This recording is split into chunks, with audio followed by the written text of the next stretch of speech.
Ambos defendem uma ordem baseada na ONU e temem o avanço de movimentos como o bolsonarismo no Brasil e o Rassemblement International na França, buscando construir uma frente progressista internacional. Essa convergência ideológica é evidente no apoio à COP30 e aos Acordos de Paris, reforçando o papel do Brasil como potência ambiental. No entanto, essas convergências são mais simbólicas do que práticas. No Brasil, a resistência do agronegócio, um setor poderoso, limita ações concretas contra o desmatamento na Amazônia, enquanto Macron, embora elogie o Brasil, condiciona o acordo Mercosul-UE a compromissos ambientais mais robustos, jogando um jogo de pressões e recompensas. Essa afinidade instrumental é útil para ambos cultivarem suas imagens progressistas, mas contrasta com suas falhas.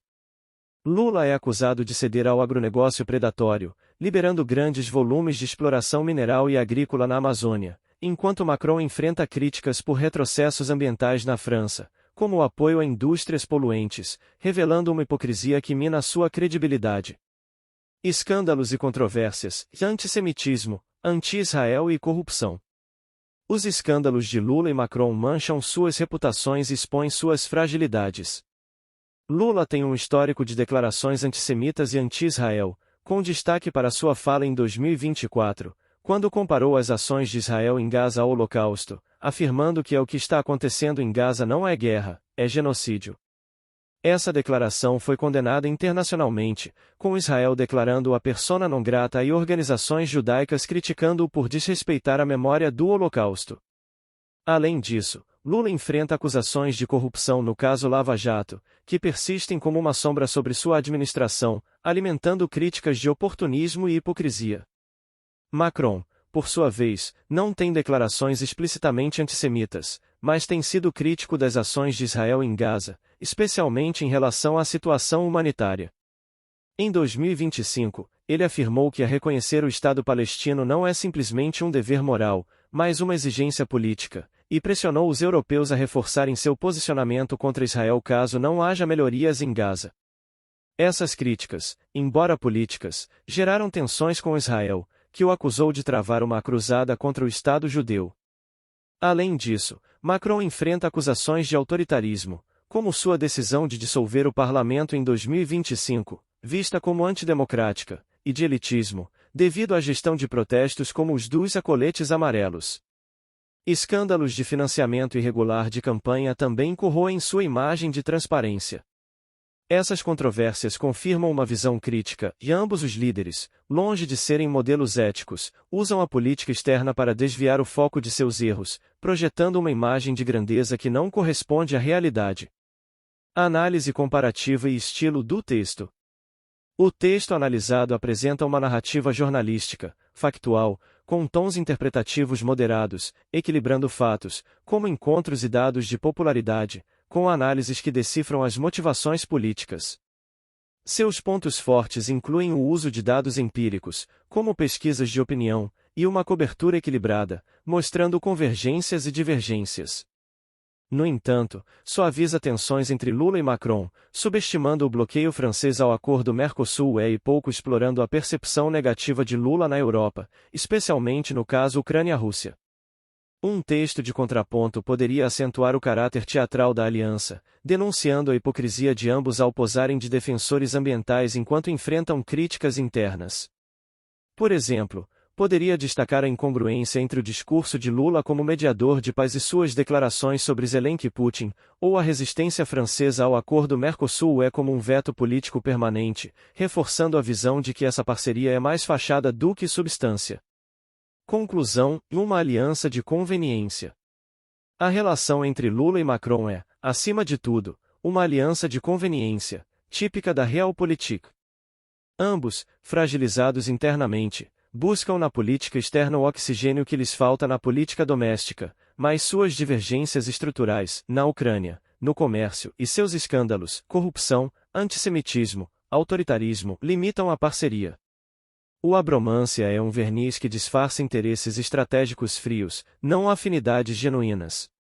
Na tradição clássica, alianças internacionais repousam sobre a fria argamassa dos interesses nacionais, e essa relação, marcada pelos erros graves de ambos os governos, é um exemplo claro disso.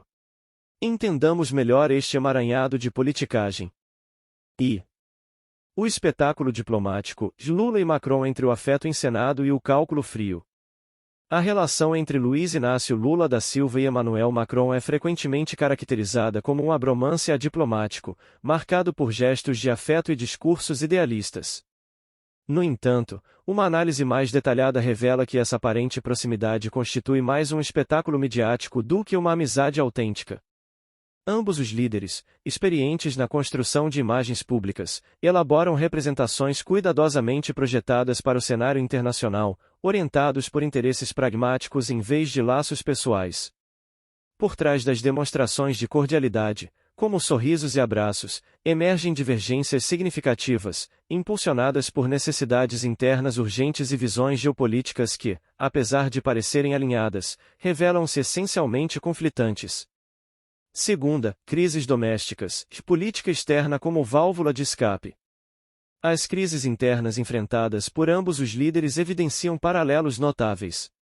Macron, após sofrer reveses eleitorais e com o fortalecimento do contraponto democrático da direita, liderado por Marine Le Pen, dissolveu o parlamento e agora governa uma França dividida, exausta por anos de protestos, como os dos coletes amarelos, e resistente às suas reformas, especialmente na Previdência. Lula, por outro lado, lida com um Congresso fragmentado, influenciado pelo pragmatismo do centrão, e enfrenta uma oposição bolsiva que compromete sua governabilidade e intensifica a polarização política.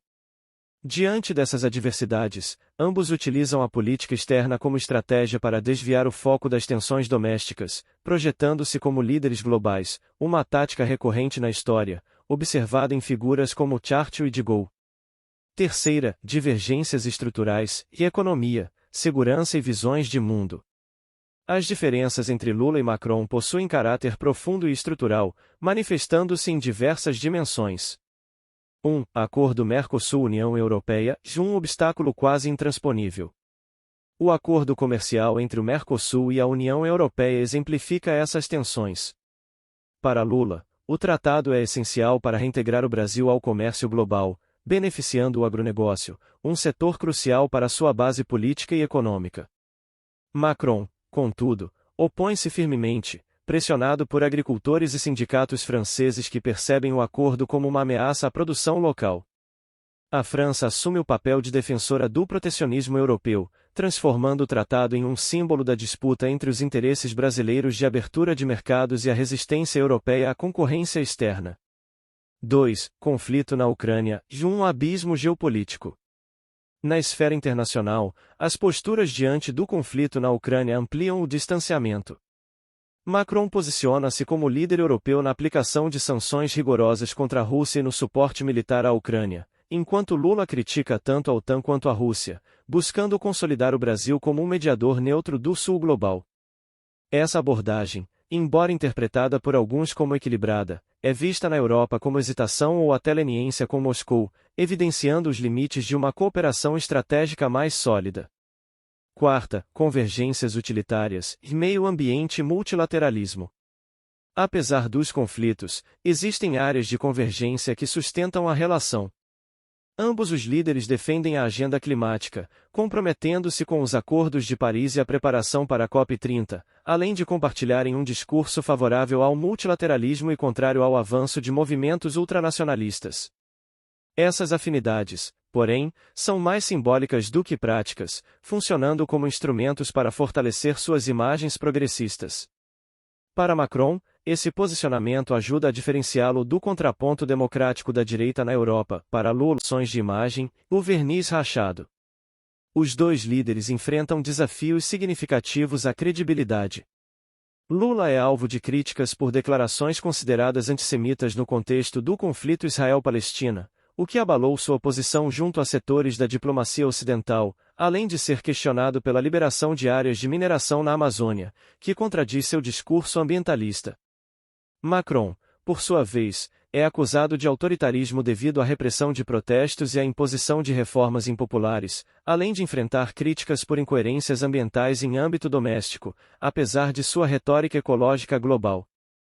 Sexta, a estrutura da relação e a aliança de conveniência sob o manto da cordialidade. A relação entre Lula e Macron configura-se como uma aliança de conveniência, típica da Realpolitik, onde interesses nacionais prevalecem sobre afinidades pessoais. Macron enxerga no Brasil uma oportunidade de ampliar a influência francesa na América Latina e contrabalançar a perda de protagonismo alemão na Europa. Lula, por sua vez, utiliza a França como plataforma para projetar o Brasil como potência ambiental e mediadora global, aproveitando a relevância de uma nação ocidental não hegemônica para ampliar sua margem de atuação política. Essa parceria, portanto, é moldada por cálculos estratégicos e fragilidades mútuas. Sétima, considerações finais e lições da tradição clássica. A análise dessa relação reafirma um princípio clássico da diplomacia, e alianças internacionais são construídas com base em interesses, não em afetos. Lula e Macron desempenham uma parceria que responde a demandas conjunturais, aliviar pressões internas, consolidar imagens progressistas e afirmar protagonismo global, mas que dificilmente se sustentará frente a desafios de longo prazo ou à necessidade de compromissos mais profundos. Na política internacional, a cortesia é frequentemente um verniz que encobre a solidez dos cálculos racionais, um padrão que essa relação exemplifica com clareza.